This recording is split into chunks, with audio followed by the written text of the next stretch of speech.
Am, Vamos a comenzar, ¿verdad?, por definir parto pretérmino. Eso ustedes ya probablemente ya lo saben.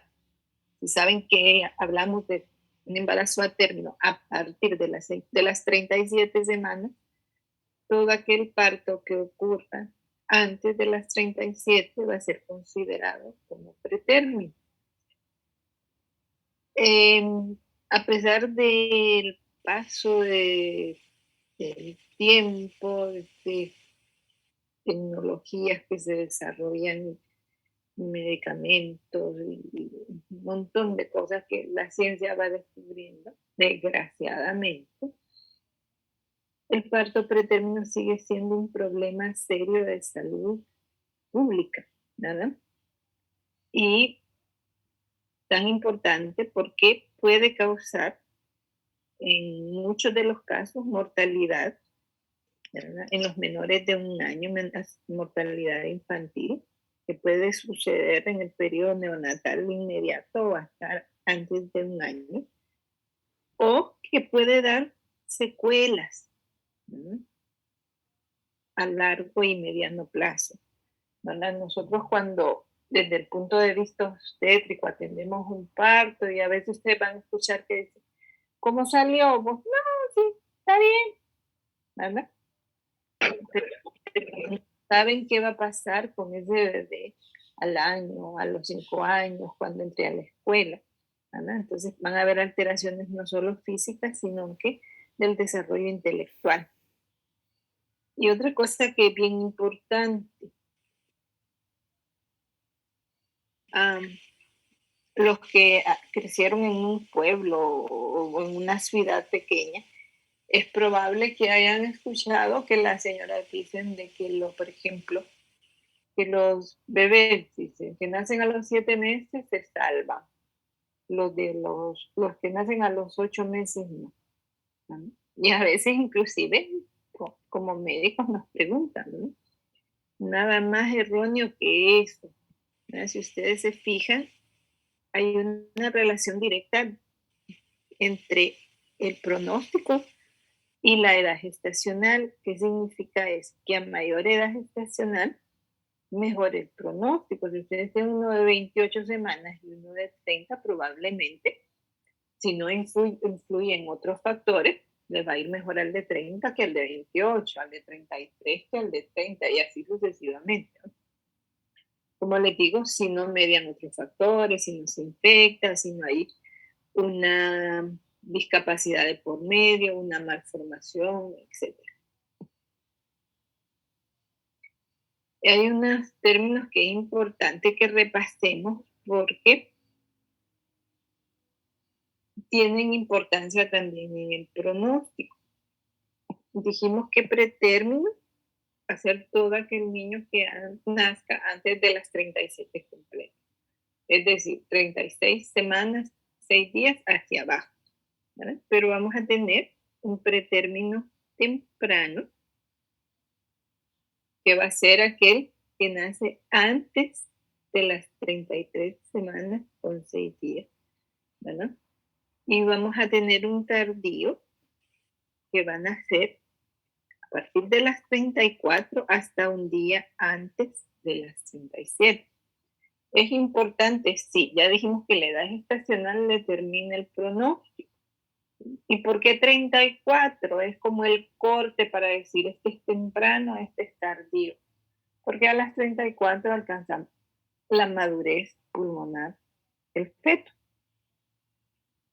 Igual con los bebés de término, ¿verdad?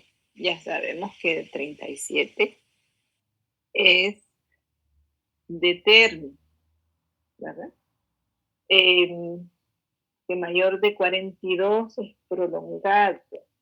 Y existe una clasificación intermedia ahí que de 41 a las 42 que se habla de embarazo en vías de prolongación, no está el término, pero está en vías de prolongación, ¿verdad? En el que, si bien es cierto, no aumenta la mortalidad, aumenta la morbilidad. Por eso, por ejemplo, el hospital, la escuela, el materno infantil, hace las inducciones después de las 42 semanas cuando ya consideramos embarazo prolongado. Sin embargo, por ejemplo, el Seguro Social ingresa a las pacientes para inducción a las 41. ¿Por qué?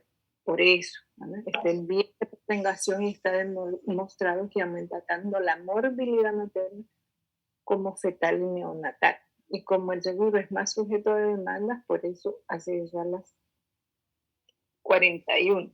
Entonces, vamos a tener un embarazo de término temprano, ¿verdad? Que va a ser antes de las 39. 37 a un día antes de las 39 semanas. Y el de término en adelante. Ahora, ¿qué importancia tiene? ¿Verdad? Pues desde el punto de vista del ginecólogo, del obstetra, 37 semanas, ok. Pero desde el punto de vista del neonato, del pediatra, igual, así como nosotros tenemos mayor morbilidad después de las 41, si bien es cierto, a las 37 semanas es un embarazo a término, ellos tienen mayor morbilidad, son recién nacidos, que son nacidos a término, pero tienen mayor problema para controlar, regular temperatura, a veces tienen alteraciones respiratorias transitorias, que se llama taquipnea transitoria de recién nacido, ¿verdad? Eh, Hipocalcemias, cosas así, que si bien es cierto, no van a ocasionar la muerte, ¿verdad? Ameritan intervenciones. Entonces, usted le dicen a un pediatra, eh, tengo que evacuar este producto. ¿Querés a las 37 o esperamos a las 38? Obviamente les va a pedir que por lo menos a las 38, ¿verdad? Por eso, por la morbilidad.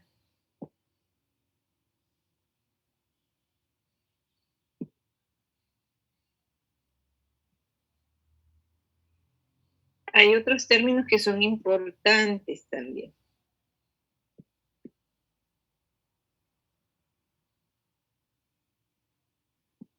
Premadurez y límite de viabilidad. La madurez va a estar dada en relación a la capacidad de los pulmones de producir surfactante pulmonar, y eso va a ocurrir a las 34 semanas. Entonces va a ser premaduro aquel feto que nazca antes de las 34 semanas cumplidas, 33 semanas 6 días. Y el límite de la viabilidad, ¿verdad? Es bien importante. A veces confunden viabilidad, vitalidad y bienestar fetal, ¿verdad? Son términos que son bien diferentes.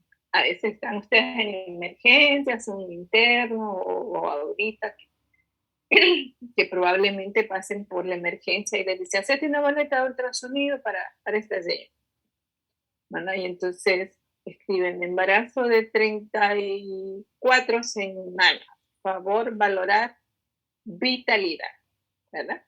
Error. ¿Vitalidad qué es? ¿Está vivo o está muerto? No necesitan un ultrasonido para eso. Escuchan frecuencia fetal y ya saben que está vivo, ¿no?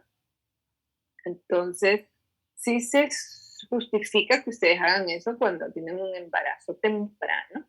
A las 8 semanas ustedes no es audible la frecuencia cardíaca. Obvio, cuando ustedes piden un ultrasonido, claro, quieren ver vitalidad, ¿no? Pero en un embarazo al que ustedes ya tienen acceso a escuchar frecuencia cardíaca, no se justifica. Ahora, bienestar fetal es que ustedes quieren saber que ese feto está bien, que tiene buena reserva de oxígeno. ¿Okay? ¿Y cómo valoramos eso? Perfil biofísico, monitoreo fetal, Doppler fetal. ¿Ok? Ahora, viabilidad es la edad a la que ese feto, si tuviese que nacer, es capaz de sobrevivir, ¿verdad? Y entonces, eso, si ustedes tienen el buen hábito de leer los temas un día antes, pues se van a dar cuenta que el libro les dice un montón de cosas, que si el Parkland Hospital no sé qué, que si el otro hospital, que no sé cuál. ¿Por qué? Porque el límite de la viabilidad no depende del feto, ¿verdad? Sino depende de la capacidad instalada de la institución donde van a nacer. Por ejemplo, ustedes tienen un bebé que nace allá en el Hospital de La Paz, probablemente tenga 32 semanas y se va a morir, ¿vale? En cambio, si nace aquí en el Hospital Escuela, en el materno infantil, y nace, pónganle de 29, 30, puede que sobreviva 28 semanas. Si nace en la unidad de cuidados intensivos neonatales del Seguro Social, probablemente puede nacer más prematuramente y sobrevivir, ¿verdad? Entonces, pero en general, la mayoría de los textos y dependiendo de la capacidad, se asume que a partir de las 26 semanas, ¿verdad? Ya puede sobrevivir. Igual, ¿verdad? Eso sin mediar si hay infección, si hay una malformación, ¿verdad? Solo partiendo de la edad gestacional. Ahora, esto está en su libro, no les va a aparecer en examen, no necesito que se lo aprendan, no van a ser pediatras, ¿verdad? Pero sí que tomen conciencia de todos los problemas que se derivan de la prematurez, ¿verdad? Problemas que tienen impacto en la vida familiar, en la vida del recién nacido y del ser humano, si llega a la vida adulta, y obviamente a nivel financiero para un país, ¿verdad? ¿Y por qué les digo esto? Porque en algunos casos, sobre todo en nuestro país, la mayoría de los partos pretérminos se dan por causas que nosotros podemos prevenir. No la pueden prevenir siendo los subespecialistas, lo pueden prevenir como médicos generales. Y si ustedes se fijan, ¿verdad? Los fetos van a tener insuficiencia respiratoria, ¿verdad? A largo plazo una displasia broncopulmonar, se pueden ver, puede haber ceguera, puede haber parálisis cerebral, ¿no? Hipertensión pulmonar, alteraciones metabólicas de la glicemia, o sea, son cosas graves, retinopatía, pueden tener hemorragia cerebral, ¿no? Entonces, es importante que cuando ustedes estén ante una señora con riesgo de parto pretérmino, idealmente tomen todas las medidas para prevenir, ¿no? Ahora, hay otras cosas que influyen en el pronóstico, ¿no? De un prematuro. Ya habíamos dicho que la edad gestacional. A mayor edad gestacional, mejor pronóstico. La madurez pulmonar después de las 34 semanas, ¿verdad? Claro que mejora el pronóstico y obviamente las dos están en íntima relación. Y el otro es el peso al nacer, que también va a estar en relación con la edad gestacional, ¿verdad? No solo espero cuando yo tengo una señora en riesgo de parto pretérmino y lograr eh, detener el parto 1, 2, 3 semanas por la madurez también, porque significa que en teoría también va a ganar peso, ¿verdad? Entonces, ahora, este precepto solo cambia en las restricciones de crecimiento intrauterino severas, ¿verdad? Entonces, por ejemplo, ustedes pueden tener dos recién nacidos que nacieron a las 32 semanas. Y uno nació con peso adecuado para las 32 semanas y otro nació con una restricción severa, ¿vale? Con muy bajo peso. Probablemente ese feto tenga mejor pronóstico, ¿vale? si nos basamos en el peso, porque en la restricción de crecimiento para el feto es una situación de un estrés físico terrible, ¿verdad?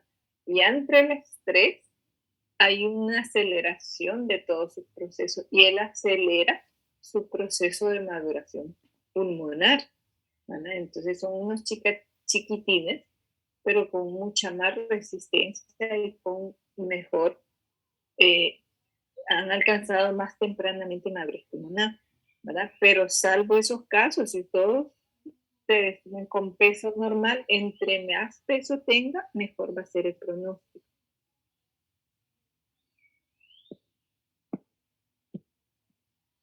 Sí.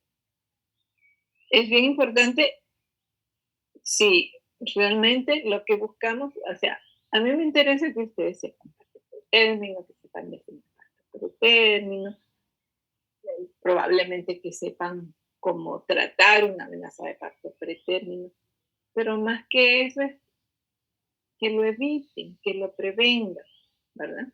Porque para un país como el nuestro, lo ideal es que las cosas no sucedan, ¿sí? Y obviamente, si ustedes piensan en la pareja, nadie quisiera tener un prematuro que pase 3, 4 meses en una unidad de cuidados intensivos neonatales. Nadie quiere eso, ¿no? Entonces, para la prevención es importantísimo que ustedes sepan las causas. Yo no puedo prevenir algo si no sé qué lo produce y no sé la fisiopatología. Entonces, desgraciadamente, hay muchos casos, si se fijan, casi cercano a la mitad, hasta un 45%, que perdón, que el parto ocurre de forma espontánea. Ese trabajo de parto con sus membranas intactas y el parto se va, ¿no? Ahí difícilmente podemos hacer algo. En, en un 30-35% hay ruptura de membranas. Ahí a veces muchas veces podemos interferir. Otro porcentaje bien alto, 30-35% son por indicaciones maternas biofetales, ¿no? Indicaciones maternas, por ejemplo, la señora es diabética, la señora es hipertensa crónica, es hipertiroidea, es cardiópata, ¿vale? O fetal porque tiene una restricción de crecimiento, ¿verdad? Con una baja reserva fetal, o porque tiene una malformación congénita, una patología cromosómica, ¿no? Podemos interferir muchas veces, sí. Uno, lo ideal que sería, por ejemplo, ustedes tienen una señora diabética, ya tiene 2, 3 hijos. ¿Qué le aconsejaría? No se embarace, ¿no? Ahora, se quiere embarazar, o por ejemplo no ha tenido hijos, entonces empieza desde antes la prevención, desde preconcepcional, consejería, un buen control metabólico, que esa señora entre al embarazo con un peso adecuado, con un control glicémico adecuado y un control de embarazo adecuado, ¿ok? Igual con todas las patologías. Ahora, con las fetales a veces es bien diferente. En la restricción del crecimiento, pues nosotros podemos intervenir, pero ya con una malformación es más complicado. Y la otra causa va a ser el embarazo múltiple, ¿no? Salvo las gestaciones múltiples que son producto de fertilización asistida o inducciones de ovulación, pues eso es cosa del destino, pero sí podemos influir, ¿verdad?, en un control de embarazo adecuado, ¿verdad? Pacientes con estas características se salen del alcance del control de embarazo que se puede dar en un centro de salud y deben ser referidos a un centro hospitalario donde lleven un manejo, ¿verdad? Inclusive multidisciplinario. Si es una diabética, tiene que estar con el ginecólogo, el obstetra especialista en embarazo de alto riesgo, tiene que estar con el endocrinólogo, tiene que ser evaluada por el oftalmólogo en busca de vasculopatía, etcétera, etcétera. ¿No? También es importante, ¿no?, ver qué otras cosas pueden estar asociadas, ¿no? La infección intrauterina al final, ¿no?, que no puede originarse ahí, ya vamos a ver, es sumamente importante. Las hemorragias, por ejemplo, una señora con una placenta previa, ¿verdad? Y sangra, y sangra, y sangra, muy probablemente va a terminar en un parto pretérmino. Las pacientes que tienen una patología que se llama incompetencia ísmico-cervical o insuficiencia ísmico-cervical, ¿verdad?, que ya vamos a ver. El polidramio, ¿verdad?, por la sobredistensión, que es el mecanismo fisiopatológico del polidramio, igual que el gemelar. Pacientes que tienen alteraciones en el útero, ¿verdad? No sé si ya las vieron las alteraciones mullerianas, las pacientes que tienen un útero doble, un útero bidelfo, un útero bicorne, ¿verdad?, que tienen tabiques vaginales, uterinos, eso puede ser, ¿no? Ya habíamos hablado de las patologías maternas y fetales.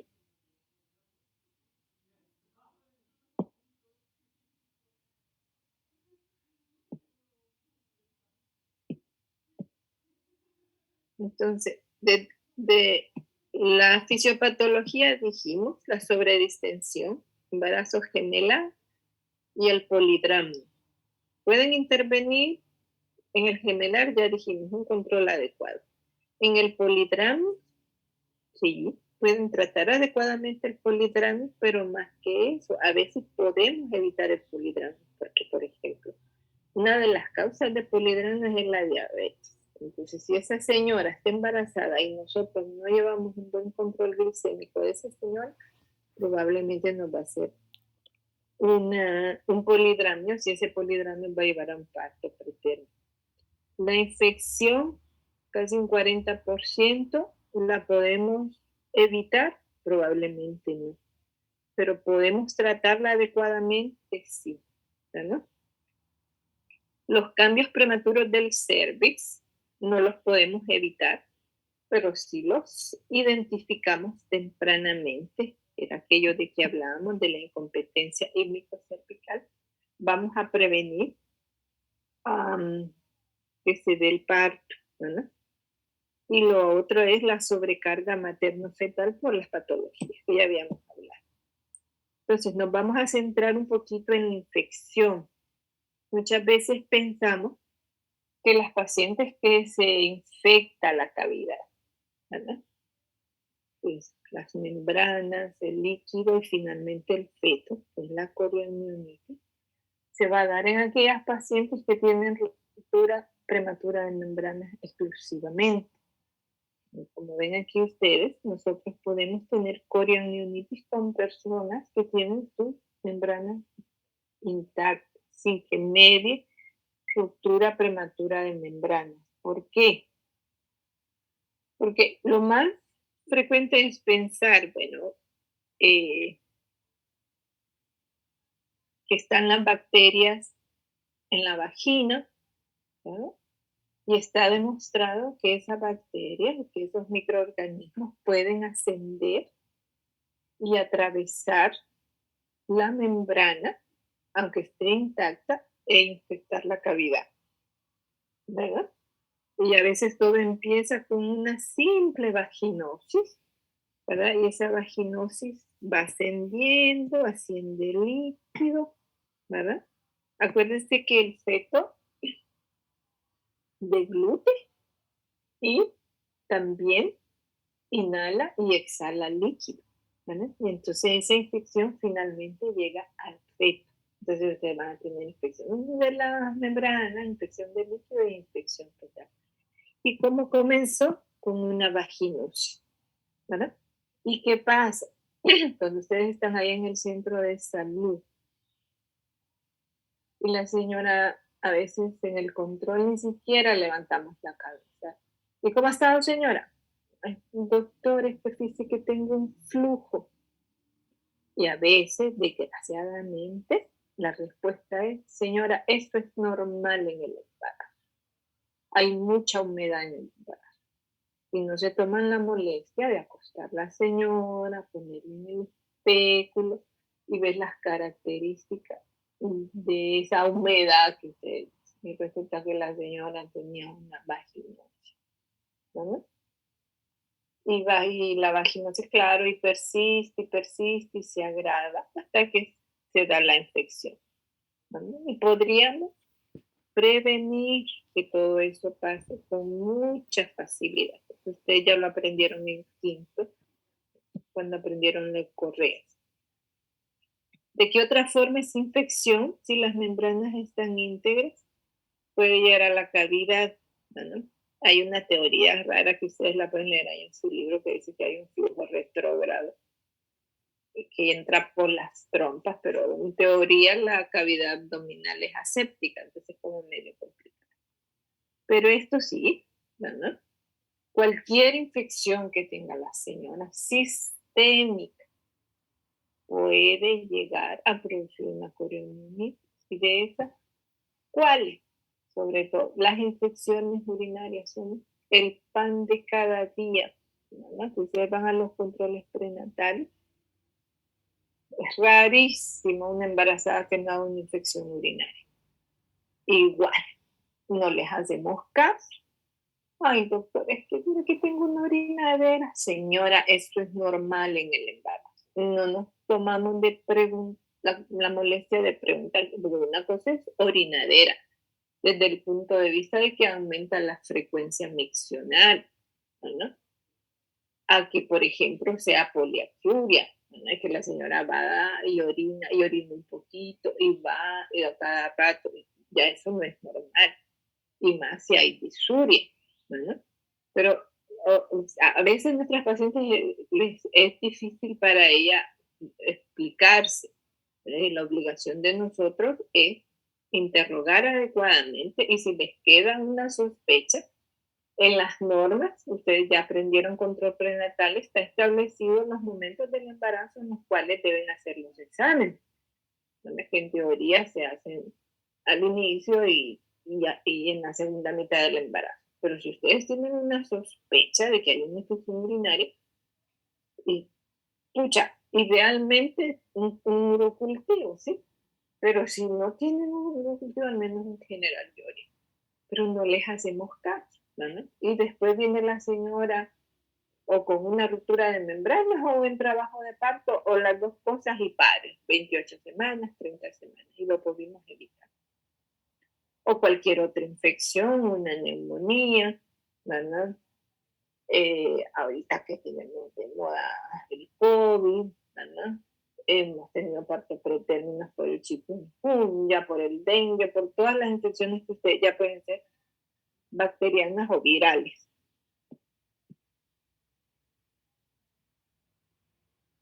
¿Qué? ¿Verdad? ¿Qué otras cosas son factores de riesgo? Los, los hábitos, por decirlo de los vicios, ¿verdad? Ustedes los van a encontrar en toda la obstetricia como factores de riesgo para todas las señoras que fuman, que se drogan, el alcohol, ¿verdad? Y la pobreza, realmente no es pecado ser pobre, pero las cosas que vienen de la pobreza, ¿verdad? Desnutrición, talla baja, déficit vitamínico, todo eso, ¿verdad? Va a aumentar obviamente el riesgo de parto pretérmino. Las edades maternas extremas, ¿verdad? O muy niñas o muy mayores. Los incrementos de peso extremos igual, ¿verdad? La desnutrida, así como la obesa, ¿verdad? Y bien importante, aquella paciente que tiene un antecedente de un parto pretérmino previo, ¿verdad? Ya vamos a ver, eso es sumamente importante. Y los factores laborales, yo siempre les digo, no es enfermedad estar embarazada, ¿no? Porque a veces, sobre todo en la emergencia, llegan señoras que, ay, es que me duele aquí buscando incapacidad. Tampoco, ¿no? Y el embarazo es algo fisiológico, pero ustedes deben saber analizar e interpretar si hay factores laborales que condicionan mayor riesgo, ¿verdad? Si una señora, por ejemplo, en su trabajo la obligan a estar sentada, no puede ir al baño, ¿verdad?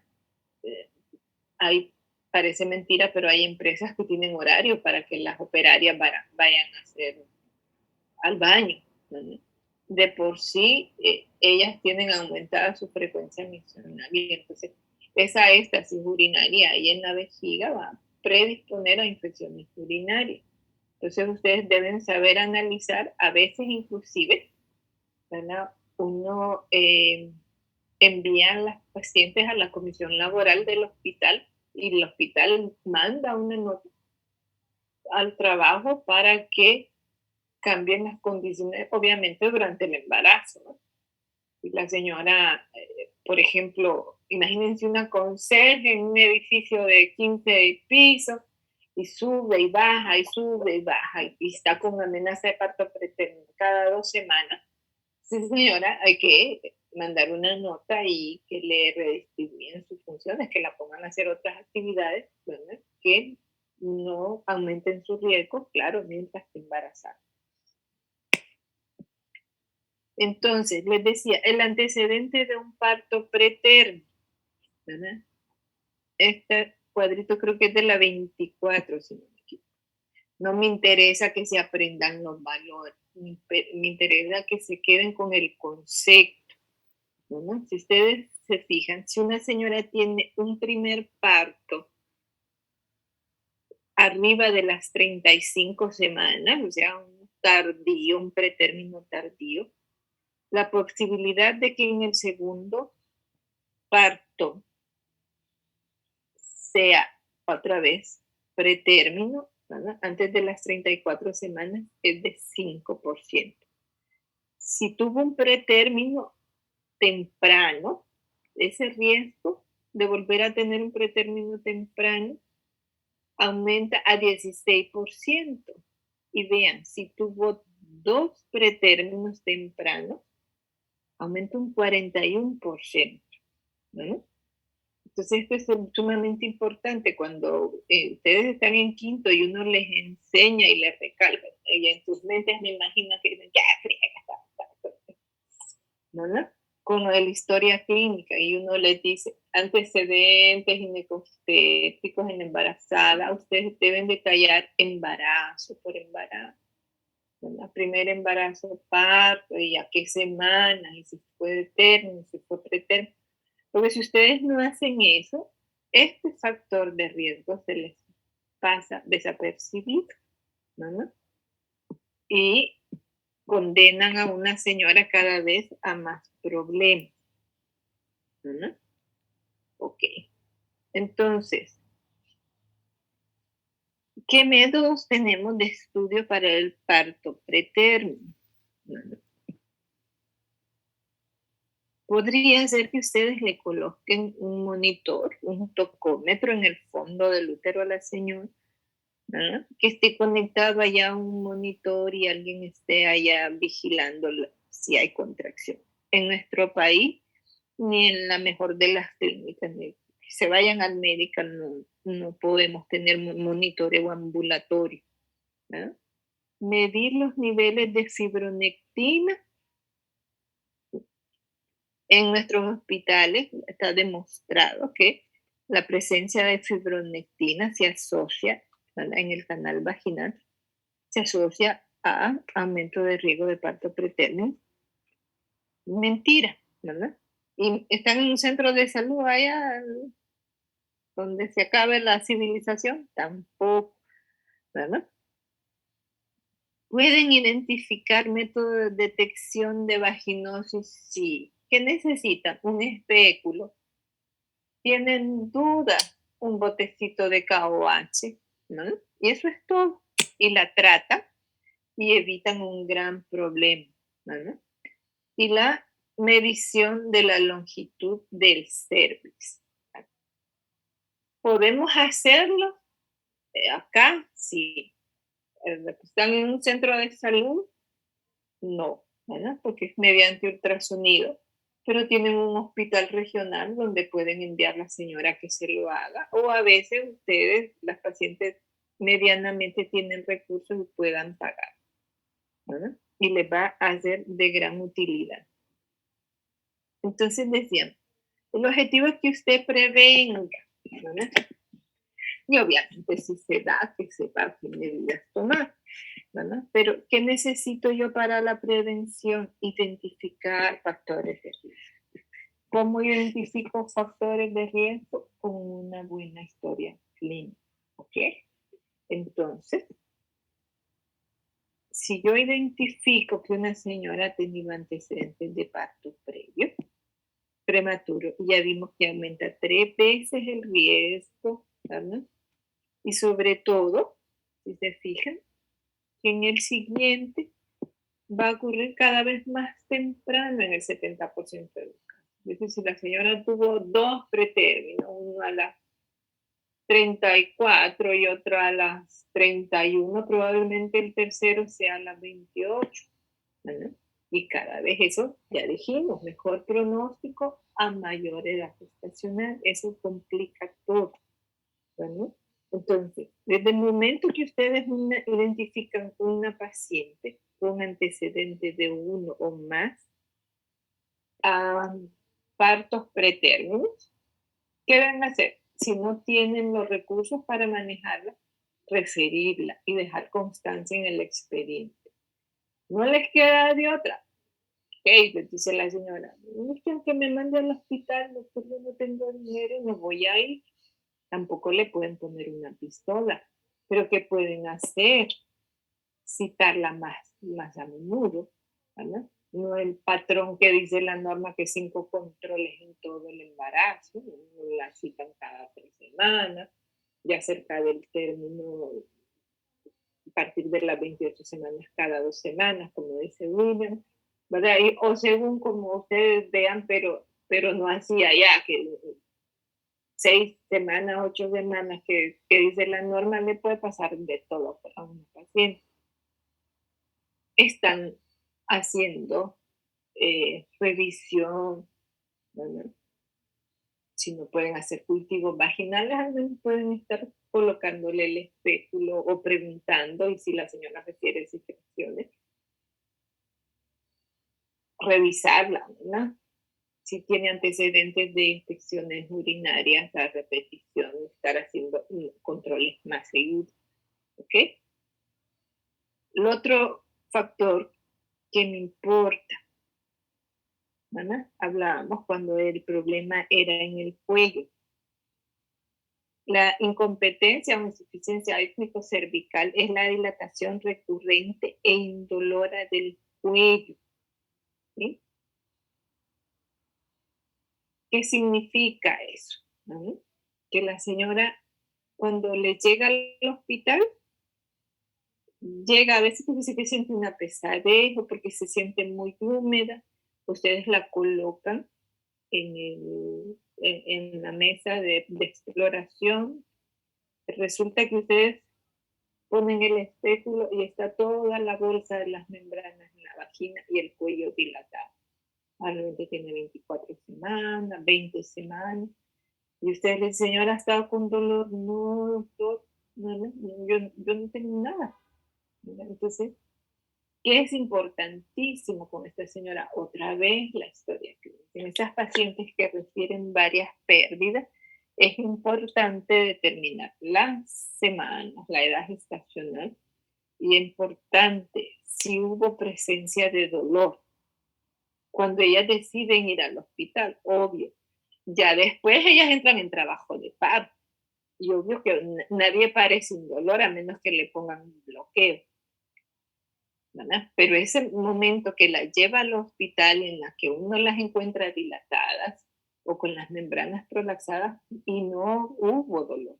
Eso es incompetencia cervical. ¿Qué favorece eso? Por ejemplo, las señoras que han tenido legrados, han tenido desgarros cervicales en sus partos previos, cirugías en el cuello, por ejemplo, como conizaciones, ¿no? Todas esas señoras están predispuestas a tener este tipo de problemas y a veces puede pasarles en pacientes primigestos, ¿no? Que no han tenido absolutamente nada, que se supone que ya es algo intrínseco por las características de su tejido colágeno, ¿verdad? Entonces, ¿qué pasa? A medida, ya el saco gestacional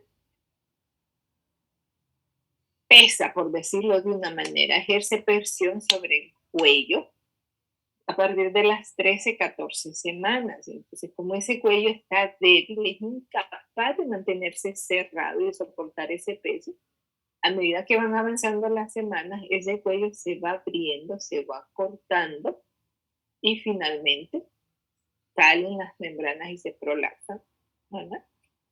Y la señora pierde su embarazo.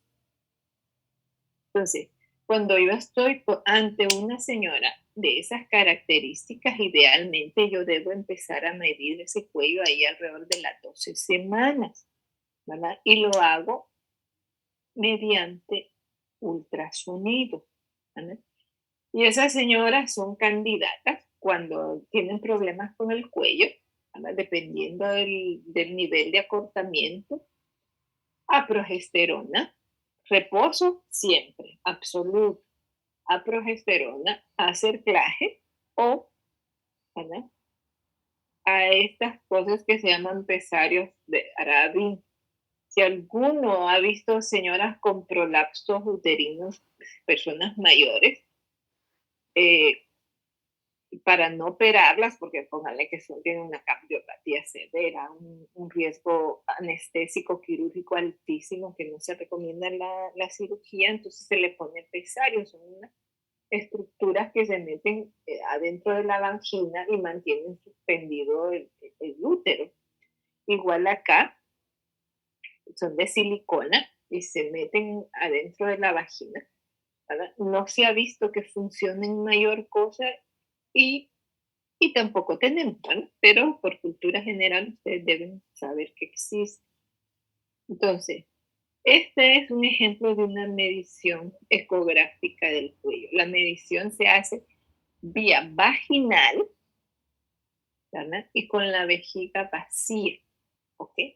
Vaginal porque tienen un acceso directo y con la vejiga vacía porque si la vejiga está llena, lo va a elongar y erróneamente ustedes van a creer que está normal. Ustedes se fijan, esta es la cabecita del feto, ¿verdad? Todo esto es el cervix y este es el canal cervical. Orificio cervical externo, aquí estamos vagina, ¿verdad? Y orificio cervical interno. Entonces, mediante ultrasonido se mide esa distancia. Hay tablas por semana de los valores que uno espera. Ustedes se fijan, este es un cervix extremadamente normal, 45 milímetros. ¿No? Entonces, señora, no tiene ningún riesgo. Ahora van a ver este caso. ¿Verdad? Es la misma foto, nada más que estamos ahora al revés. La cabecita está acá. ¿Sí? Esto es líquido amniótico, ¿no? Membranas, y realmente la longitud del cuello es, ¿sí? Eso es lo que queda del cuello y ustedes ven aquí cómo las membranas se van abriendo paso ahí hasta que sale la bolsa a la vagina, incluso a veces con partes fetales, con un piecito. Bueno, entonces, cuando esa longitud de cuello es menor de 15 es indicación, milímetros, es indicación de cerclaje. ¿Vale? Entonces, en el cerclaje que se hace, obvio en quirófano, bajo anestesia regional, entonces uno coloca una sutura aquí a nivel del orificio cervical interno. Imagínense que este es el cuello, así como cuando uno pone el espéculo. Entonces uno entra con una sutura aquí, sale como aquí y vuelve a entrar ahí alrededor de las 6, alrededor de las 9 y vuelve a entrar y sale aquí. Y luego eso se soca y se hace un nudo, ¿no? Esa señora tiene amarrado ese cuello. Por ende, esa señora tiene que estar en reposo, la estamos viendo cada 15 días. Y bien importante, Ana, cuando ya está cerca del término, 36 semanas en adelante, se lo retira. ¿Ok? ¿Por qué? Porque esa señora empieza trabajo de parto y no está cerca de un hospital o de un médico. Se le puede amputar, ¿verdad? Esa sutura ahí puede hacer que el cuello se ampute, ¿ok?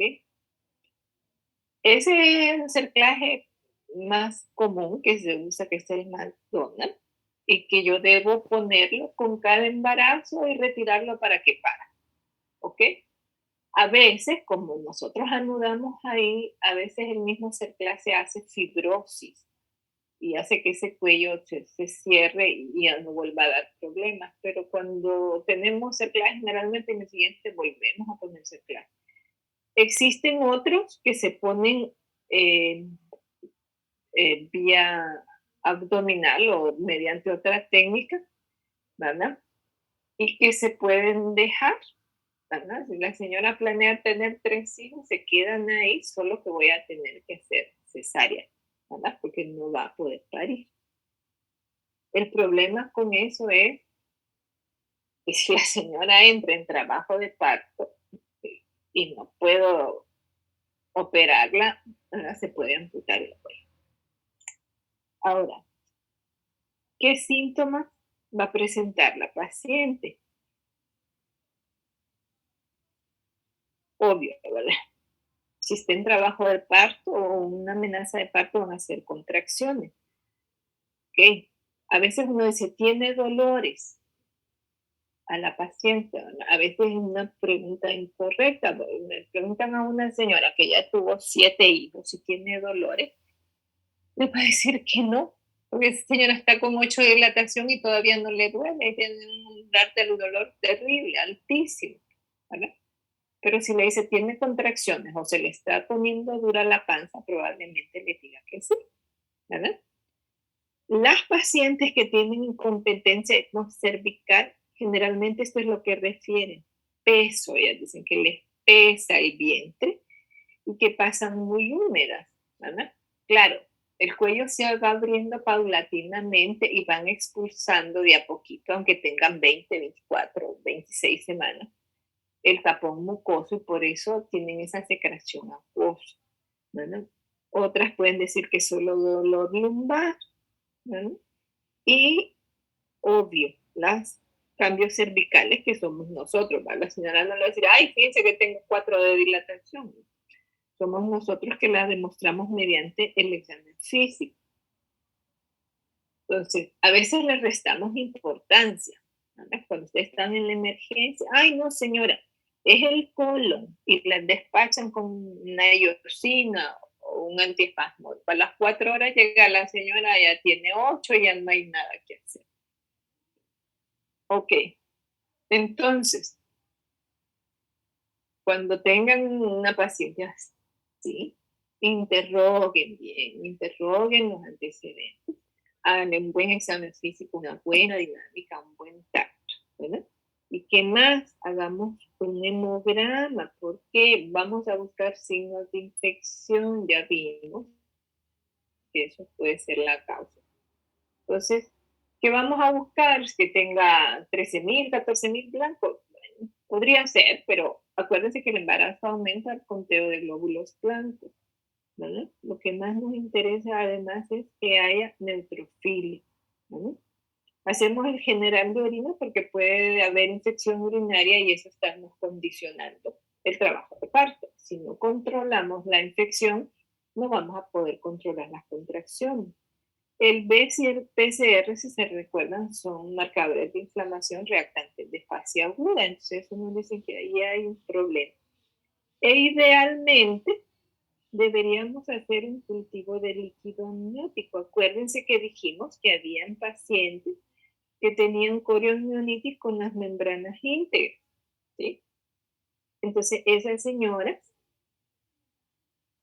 deberíamos hacer una amniocentesis, una punción en la pancita para sacar líquido y mandarlo a estudiar buscando signos de infección. ¿Verdad? Vamos a ver cuántos blancos tienen, los niveles de glucosa, la interleucina, ¿verdad? Le hacemos el GRAM, ¿verdad? Porque eso nos va a dar una idea, ¿verdad? Y la estrella del cuadro sería el cultivo, ¿sí? De líquido amniótico, pero acuérdense, el cultivo que se va a tardar 3, 4 días. Nosotros no podemos esperar eso, entonces el GRAM, ¿verdad? Nos va a ayudar bastante y el bioquímico, ¿verdad? Si nos reportan que ese líquido tiene menos de 14 miligramos por decilitro de glucosa, fíjense, en una sensibilidad relativamente alta que nos dice que ahí hay una coriomionitis. Si los glóbulos blancos son más de 50 por milímetro cúbico, ¿verdad? La LDH mayor de 400 y vemos los microorganismos en el grano, entonces eso ya nos da un criterio para pensar que hay coriomionitis, ¿verdad? La coriomionitis es indicación de terminación del embarazo, ¿no? Pero eso lo vamos a ver cuando miremos ruptura prematura de membrana, porque no es así, ay, hay coriomionitis, saquémoslo. Tenemos que tomar medidas, ¿ok? Entonces, obviamente esa señora la voy a ingresar, no la voy a mandar a la casa, no la voy a ingresar a patológico, que allá que le van a tomar signos vitales cada 4 horas y toda la noche se durmió la enfermera y a saber, allá la bajan a las 5 de la mañana, está completa a parir. Se ingresa a la boripato porque se supone, en teoría, que ahí va a estar bajo vigilancia estricta. ¿Qué medidas podemos tomar?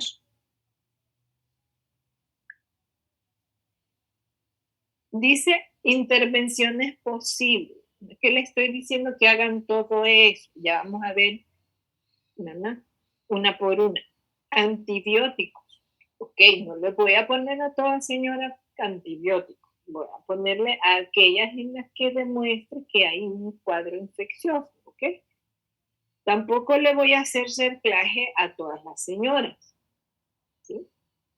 Hay dos tipos de cerclaje. El cerclaje programado, ya que ya ustedes como buenos doctores identificaron que esa señora tiene una incompetencia cervical, comenzaron a las 12 semanas a hacer medición del cuello y entonces, y efectivamente ya empieza a abrirse, entonces el cerclaje se programa ahí a partir de las 14, 16 semanas sin que haya ninguna alteración. Se le pone el cerclaje y todo lo que dijimos de esposa, progesterona, todo lo que quieran, ¿no? El cerclaje urgente es la señora que llega como la fotito que vimos, ¿no? Inclusive se puede intentar en las señoras que llegan con las membranas prolapsadas. Las señoras se ponen en tren de Lemburg de forma de que se introduzcan las membranas y se cierra, ¿verdad? Se hace el cerclaje. Ahora, la posibilidad de éxito de eso es bien baja, ¿verdad? ¿Verdad? Generalmente nos permite ganar unas semanas más y mejorar el pronóstico. Moraleja, no deberíamos llegar a eso, deberíamos hacerlo tempranamente y identificando tempranamente a la señora que está en riesgo. Tratamiento de una vaginosis bacteriana, por supuesto que ya saben, ¿no? Metronidazol, clindamicina. ¿Qué más? ¿Qué otra cosa usamos para vaginosis? Tinidazol, ¿sí? Lo que tengan en el centro de salud. Obvio, la señora está con contracciones, yo tengo que quitar esas contracciones porque si no va a seguir dilatando y va a parir, ¿verdad?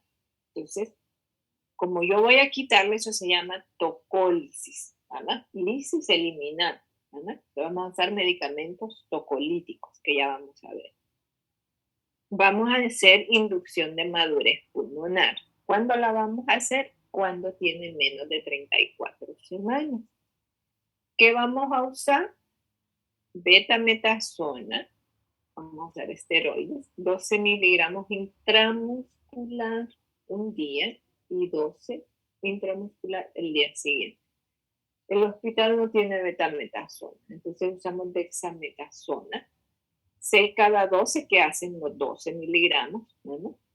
Por 2 días, o sea, 4 dosis de 6 miligramos.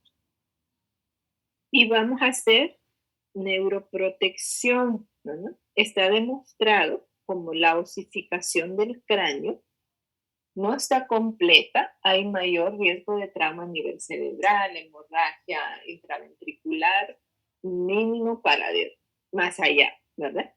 Entonces, podemos usar el sulfato de magnesio, ¿verdad? Para las 12 horas previas antes e inclusive cuando vemos que es inminente, inclusive 4 horas previas, ayudan a reducir el daño a nivel cerebral, ¿verdad? Entonces esa señora se ingresa, se acuesta, ¿verdad? En el libro ustedes van a encontrar hidratación, sí, les ponemos un Harman a goteo rápido, eso ayuda. Sedación, no usamos sedantes, ¿verdad? ¿Qué medicamentos tocolíticos podemos usar? Ya dijimos sulfato de magnesio, ¿verdad? El sulfato de magnesio, además de que por su acción a nivel de la placa neuromuscular reduce o elimina las contracciones, está produciéndome una protección a nivel cerebral, ¿verdad? Ahora, ninguno de estos medicamentos son confites, tienen algunos efectos bien delicados. El sulfato de magnesio, si ustedes no tienen una vigilancia adecuada, les puede entrar inclusive en paro respiratorio y morirse una señora, ¿vale? Agonistas beta-adrenérgicos son una buena opción cuando son bien usados en la paciente correcta. El hospital no tiene, ¿por qué? No me pregunto. Pero ya les voy a enseñar cómo usarlos igual. Inhibidores de prostaglandinas, ¿vale? ¿Cuál? Ideal, la indometacina, ¿vale? La indometacina la vamos a usar en gestaciones por debajo de las 32 semanas. Hay una escuela inclusive que dicen 31. ¿Por qué? Porque después de esas semanas gestacionales inducen el cierre prematuro del ductus arterioso y posteriormente va a venir hipertensión pulmonar en el feto y un montón de problemas, ¿no? Entonces, si ustedes tienen una señora antes de esa semana, podemos usar indometacina, ¿verdad? Que pueden usarla en supositorio, 100 miligramos diarios por 3 días, o oral, de 25 a 50 cada 6 a 8 horas por 3 días. Bloqueadores de canales de calcio. Si ustedes se acuerdan de la fisiología de las contracciones, para que se dé la contracción del músculo uterino, debe aumentar el calcio en el retículo sarcoplásmico. Entonces, si yo bloqueo esa entrada de calcio ahí, entonces se quita la contracción. ¿Qué bloqueador de canales de calcio usamos? Nifedipina. ¿Sí? Nifedipina. Bueno, es un antihipertensivo, sí, pero también controla las contracciones. Donadores de óxido nítrico son muy buenos, tocolíticos, pero por la vasodilatación extrema que producen una cefalea terrible, por lo que entró en desuso. La progesterona, si se recuerdan, durante el embarazo mantiene la quietud de las células musculares, es decir, evita que se contraigan. Y las teorías, si se acuerdan y estudiaron las teorías del inicio del trabajo de parto, se supone o que bajan los niveles o que son no funcionales de progesterona y que por eso se da el parto. Entonces, por eso usamos progesterona, ¿verdad? Hay otro medicamento que se llama Tosiban, que actúa a nivel de los receptores de oxitocina. Nosotros nunca hemos tenido. En todas las pacientes debemos hacer profilaxis para estreptococo del grupo beta con ampicilina cada 6 horas o penicilina G. Ok. Estos son los agonistas beta-adrenérgicos que decíamos, ¿no? Hay un montón. Aquí les pongo yo 2, por si alguna vez ustedes están en los hospitales regionales, tienen para que no los vean viendo al cielo. ¿No? El fenoterol y el ritrodin. ¿No? El fenoterol vamos a diluir 2 ampollas. Cuando ustedes colocan la sorben, no van a escribir ampolla nada más, porque depende de la casa comercial, así es la presentación. Puede tener una ampolla de 0.5 miligramos y la otra ser de una dosis mayor, ¿va? Lo mismo pasa con el sulfato de magnesio. Entonces van a ser 2 ampollas de 0.5 en 500 cc de dextrosal 5 y empezamos a pasarle 5 gotas por minuto. Y ustedes cada 30 minutos deben hacerle una dinámica y vamos a ir aumentando los dosis respuesta. ¿Qué significa? Que si la señora con 5 gotitas desaparecieron las contracciones, ahí paramos, la dejamos 2-3 horas que esté ya sin contracciones. Idealmente deberíamos conectar un monitor que grafique si hay, pero si no, como no tenemos la manita de nosotros, y entonces retirarlo y hacerle traslado. No se quitaron con 5, entonces seguimos subiendo otras 5 y podemos llegar hasta 20 gotas. El ritrodine, si se fijan, es una ampolla de 50 microgramos. ¿No? La misma dilución en 500 cc de dextrosal 5 y el mismo procedimiento. Vamos aumentando 5 gotas y podemos aumentar hasta 30. Ok. Ahora, ¿qué van a vigilar cuando están usando ese fármaco? Van a estar bien pendientes de la presión arterial porque la señora puede tener hipotensión. Van a vigilar la frecuencia cardíaca de la mamá y la del feto porque van a tener taquicardia.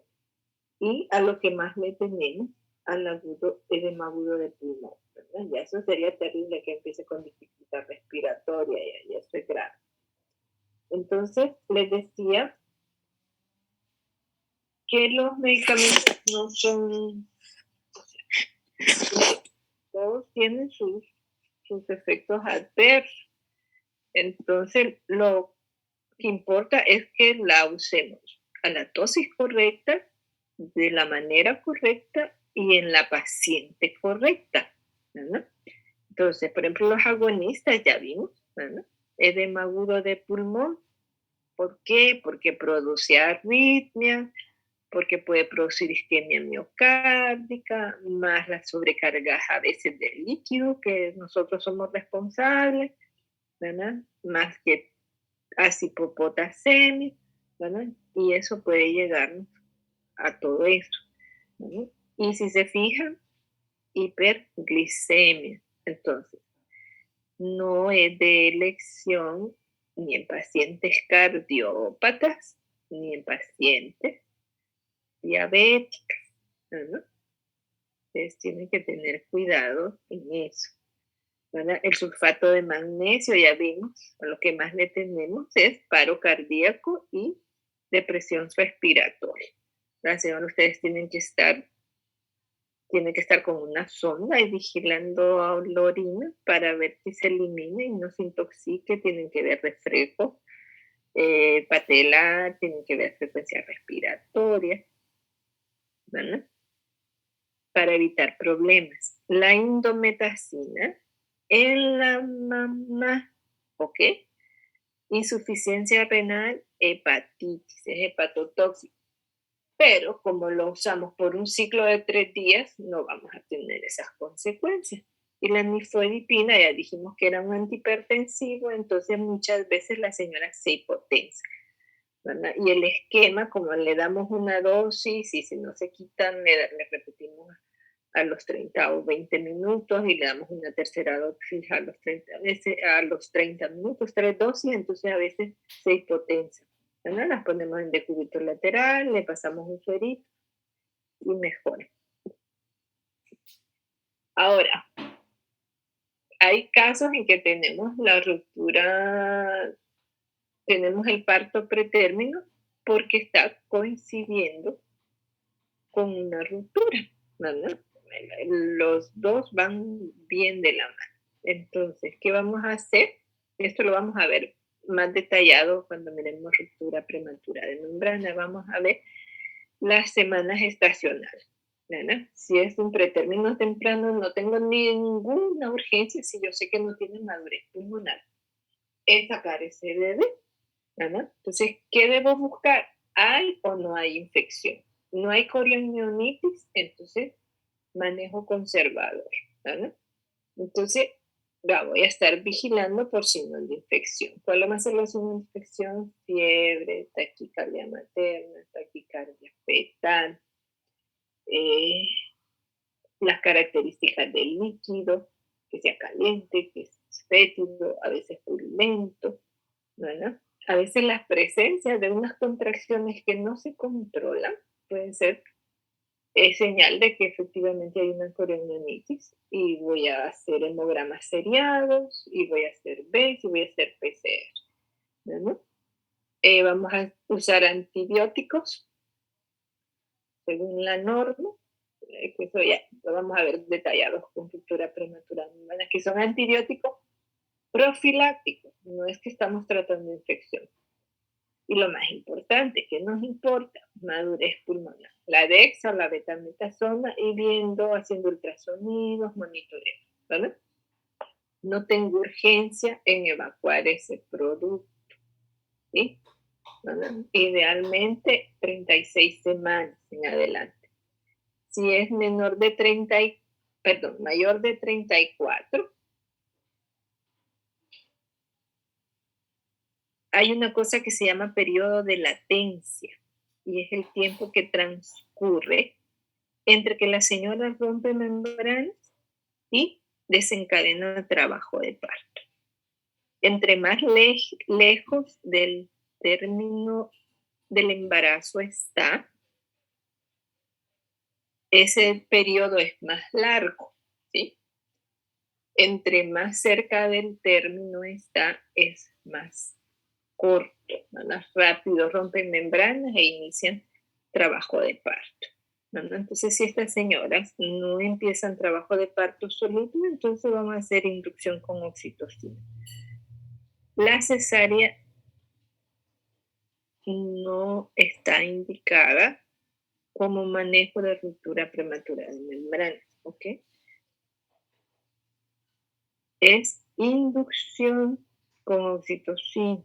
Ahora, puede ser que yo haga una cesárea, pero la voy a hacer no porque rompió membranas, sino porque resulta que la señora llegó con ruptura de membranas, pero tiene una o dos cesáreas anteriores, por ejemplo, o el producto está en presentación pélvica, o no sé, un transverso, o trae una malformación congénita, o tiene una restricción, lo que ustedes quieran. La cesárea va a ser por la indicación extra y no por la ruptura. Y en todas las pacientes, siempre acuérdense, vamos a usar ampicilina o penicilina G si es lo que tienen para profilaxis de estreptococo.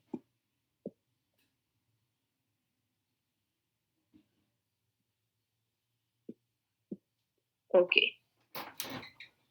Esto es para los que leyeron el capítulo, ustedes van a ver que hay una disyuntiva en el libro, ¿verdad? Que si debemos darle parto al pretérmino, no estamos hablando de la ruptura, al pretérmino, o hacer cesárea por lo que vimos, que si la cabecita no está bien osificada, que hay más daño cerebral si tiene parto, que no tiene cesárea, ¿no? Y si leen bien, no hay un acuerdo, ¿ok? Nos dicen que hay que mejorar cesárea, otras que no, ¿verdad? Pero por regla general, entre más pretérmino es, tendemos por esa causa, ¿verdad? De la osificación y del trauma cerebral, tendemos más a hacerle cesárea que darle parto. Al final, estas referencias ustedes las tienen ahí en internet, ¿verdad? Se las pongo ahí solo para que la busquen. Es como un resumencito. Ahí les resume todo lo que hemos hablado, ¿verdad?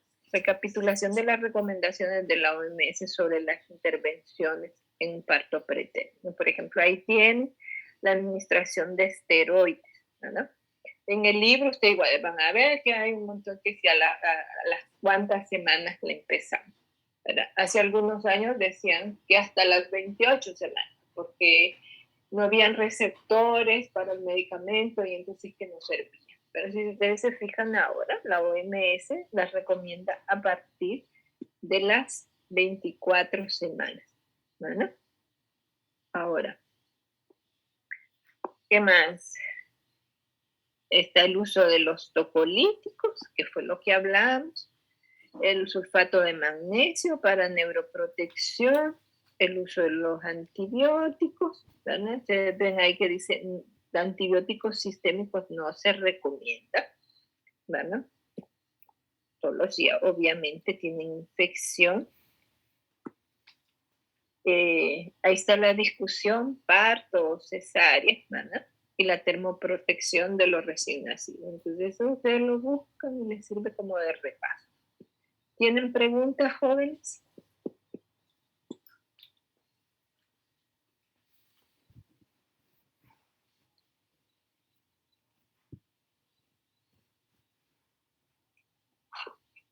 No, doctora. No, ok.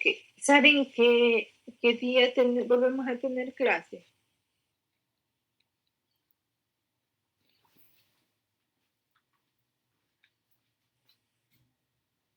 No. Bueno. Habría que revisar, voy a revisar el documento.